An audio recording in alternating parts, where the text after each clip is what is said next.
Hey, it's me, the big anchor. Welcome to the show. I got my girl Candace to help me carry Barron's sorry ass all night. We've been talking MVP all season, which brings us to Accelerate Your Game, presented by Autotrader.com. Listen, either one of these guys could be MVP. Greek Freak, James Harden, both putting up great numbers. Whoever you vote for, I'm not going to be upset. Me personally, I like the Greek Freak, James Harden. He's a great player. But I don't want to talk MVP. I want to talk others. First, let's go with, who we want to go with first? Let's go with the Bucks first. So my question to the panel, Middleton, Bledsoe. Oh, keep in mind, Brogdon is out with the injury. Mirotic is out with the injury. So question to the panel, do these guys have enough to make it out the Eastern Conference Finals or make it to the NBA Finals or win a championship? I would say they do, right?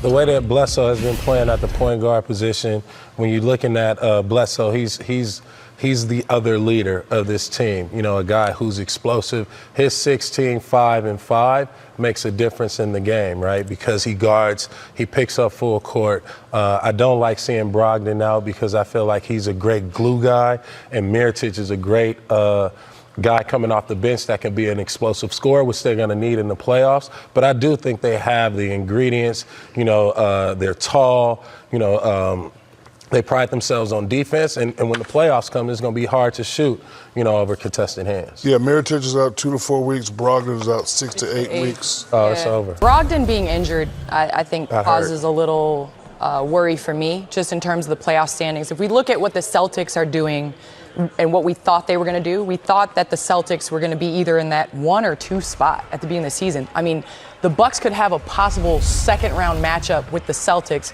with Brogdon coming back from 6 to 8 weeks off of a plantar fasciitis injury, in which you really try to get your rhythm towards the end of the season. I mean, he's the only person really 50, 40, 90 club, Brogdon. So I think it's underestimated how much he really brings to this team. And it does cause me a little worried because he brings stuff from the defensive end and he can score. I like what you said. I don't know what the buck you looking at. Let's talk about the Rockets right now. You better get the buck out my face. Let's talk about these Rockets. Capella, Gordon, Chris Paul, he's not an other. I know he was brought there to help James Harden, but I'm putting him in this category. Do these guys have enough to make it out the Western Conference Finals? Before you answer. You can add... Before you answer, I want to make an interesting fact about Harden.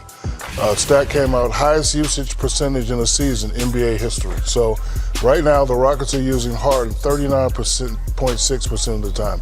In 2016-17, Russell Westbrook was used 40% of the time. They lost in the first round. 2005-2006, Kobe Bryant was used 38.7% of the time. They lost in the first round. So will the Rockets have enough if Mr. Harden gets tired in the first round? And will they make it out the first round? You know, looking at the stats don't, you know, go in his favor. But I just think that he's been having such a great year. As he goes in the playoffs, you have to start watching his usage because his usage is not going to go down. So it's important for Chris Paul, Eric Gordon to really step up on the offensive end. But I just don't think that, you know, it's tough, man. It's tough. He takes a high volume of shots. He plays a high volume of minutes, right? And he's their engine. So, you know, getting into later games in the round may be detrimental to them. I think scoring for them has not been a problem. I mean, obviously, James Harden, Chris Paul, you got Eric Gordon having a great season. Clint Capella, they brought in Kenneth Faried. My thing is on the defensive end is what makes me excited about the Houston Rockets. In the NBA, you have to be able to switch across the board to guard the Warriors. And Clint Capella is that guy that has been able to switch out on the perimeter and take the matchup of a Kevin Durant and a Steph Curry and a Klay Thompson and really cause them struggle with his length and with his ability to move his feet. So I think I would like to see them matched up against the Warriors. I still have the Warriors making it out of the Western Conference, but defensively they match up so well with them. Yeah, and they played them well last year, and they were close last year. And I think, you know, having some of these other guys like Austin Rivers and people like that, you know, they're due to have a game, right? So if you can get a game out of Austin Rivers, if you can get a game out of Tucker, Capella, then, you know, Harden can kind of, you know, take them the rest of the way. You know, he's having a great regular season. I hope he doesn't get tired in the first round. Like you said, history is not in his favor. We shall see. More to come on Auto Trader pregame show. Rockets Bucks coming up. The buck you talking about? No? Nope. Okay. Not to you, Because he said Candace. something nice. Not to you, Candace.